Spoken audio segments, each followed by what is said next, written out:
Farooq stories में खुश आमदीद।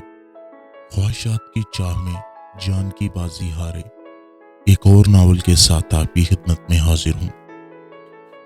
यार अरहम, प्लीज मुझे अनब्लॉक कर दो। यार मुझसे कोई गलती हुई है तो मैं हाथ जोड़ के तुमसे माफी मांगती हूँ। प्लीज मुझे छोड़कर मत जाओ यार। यार तेरे पास बहुत लोग हैं पर मेरे पास सिर्फ तू है। पास आ जा यार। अलफ ने अरहम को 20 मैसेज कर दिए। 20 मैसेज के बाद रिस्पांस आया तो महज इतना, मुझे बार बार मैसेज करके परेशान नहीं करो। तुम्हें एक बात समझ क्यों नहीं आती अलफ? मुझे तुमसे कोई बात नहीं करनी। यार तू ऐसा तो नहीं था। तुझे क्या हो गया है अलफ? एक छोटे बच्चे की मानद रोने लगी। अलफ को याद आ रहा था कैसे वो इसकी खातिर पूरी दुनिया से लड़ लेती थी। अरहम अलिफ के लिए सब कुछ था, खुदा की तरफ से दिया हुआ सबसे कीमती तोहफा समझती थी। अलिफ और अरहम की दोस्ती के चर्चे हर तरफ थे, मगर न जाने किसकी बुरी नजर खा गई। सब खत्म हो गया। अलिफ के पास व्हाट्सएप पे माही का मैसेज आया। अलिफ अरहम कह रहा है कि प्लीज खुदा का वास्ता है मेरा ख्याल रखना बंद कर दो। माही के इस मैसेज से अलिफ को बहुत अजियत हुई। अलिफ की आंखों से आंसू बहने लगे। माही अरहम को कहना कि अलिफ कह रही थी कि मैं मर गई हूं तुम्हारे लिए। अलिफ ने अपने आंसू बेदर्दी से साफ किए। इरहम तुम तो कहते थे अलिफ तुम मेरे हंसने की वजह हो, तुम मुझे छोड़ के कभी मत जाना। आज तुम्हें क्या हो गया है? तुम क्यों चले गए मुझे छोड़ के? तुम्हें मुझे छोड़ते वक्त मुझ पे तरस नहीं आया?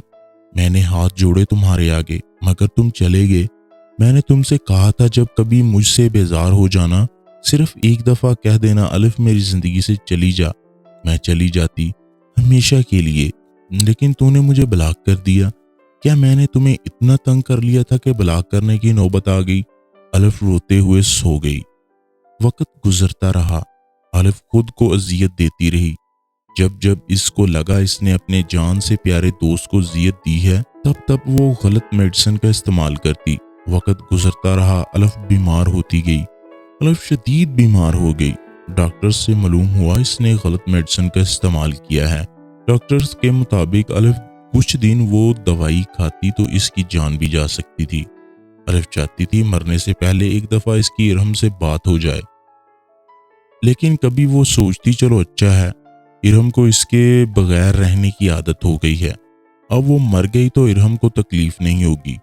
1 महीने के बाद इरहम का मैसेज आया, अलिफ यार आई मिस यू। अलिफ ने इरहम का मैसेज पढ़ा तो इसकी आंखों से आंसू बहने लगे। इरहम अपनी जिंदगी का बेकार सा किस्सा समझ के भूल जाओ, मुझे नहीं भूल सकता तुझे। तो फिर मुझे छोड़ के क्यों गए थे तुम? तुम्हें पता है तुम्हारे बगैर मैं नहीं रह सकती, तभी छोड़ गए थे ना मुझे। अच्छा अब आ गया हूं ना मैं, अब नहीं छोड़ के जाऊंगा। तुम्हें पता है तुम्हारे बगैर मैं वैसे ही अकेला हो गई थी। तुम्हें पता है मैं तुम्हारे बगैर वैसे ही अकेली हो गई थी जैसे बचपन से आज तक हूं।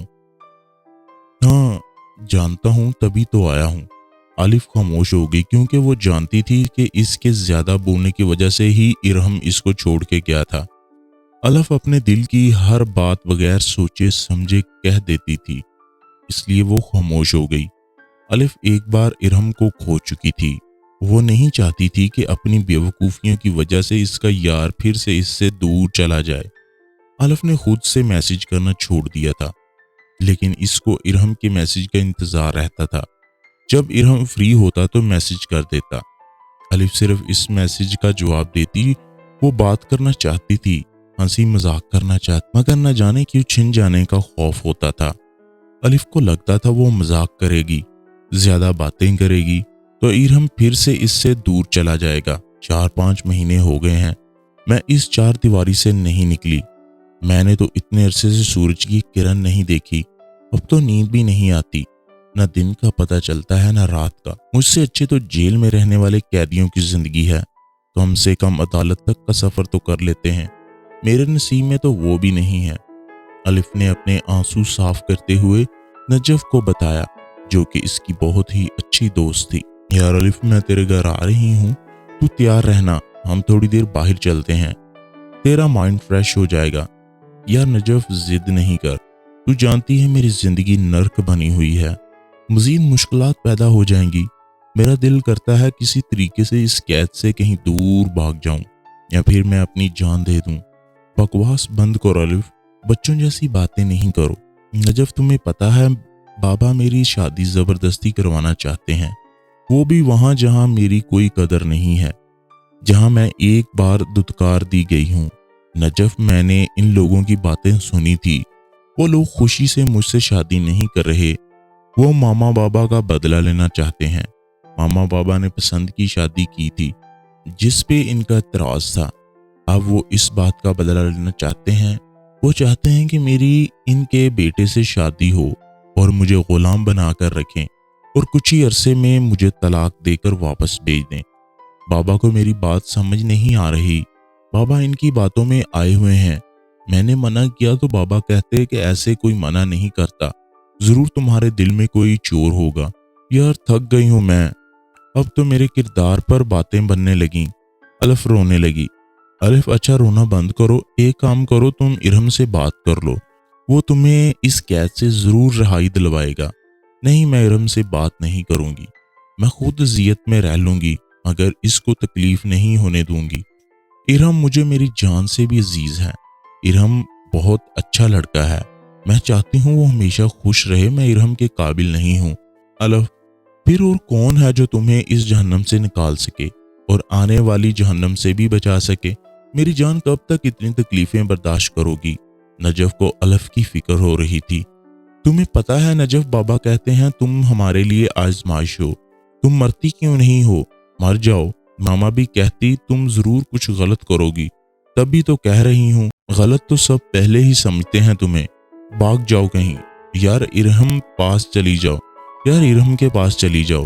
یار میں ماما بابا کی عزت پہ آنچ نہیں آنے دے سکتی اور ارہم کے قابل نہیں ہوں میں آنے والی مشکلات کا سامنا کر لوں گی یا پھر خودکشی کر لوں گی۔ خودکشی کر لینے سے کیا تمہارے ماما بابا کی عزت میں آنچ نہیں آئے گی؟ یار پلیز اپنے لیے جینا سیکھو، کوئی اور لڑکا ہے تو ٹھیک ہے، نہیں تو میں ارہم سے کہتی ہوں وہ لے جائے تمہیں۔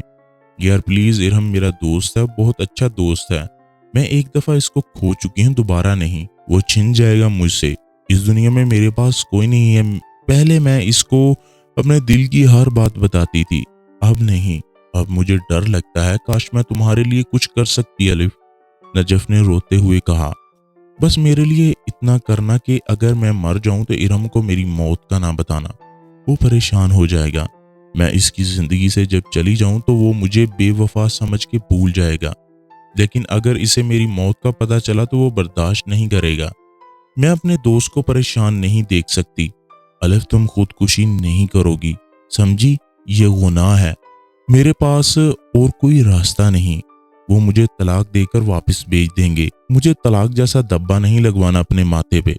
الف رونے لگی، کاش کوئی ایسا ہوتا جو مجھے گلے لگا کر کہتا تیرے درد سے مجھے بھی تکلیف ہوتی ہے، کوئی تو ایسا ہوتا جسے مجھے کھونے سے ڈر لگتا، کوئی تو ایسا ہوتا جو مجھ سے محبت کرتا۔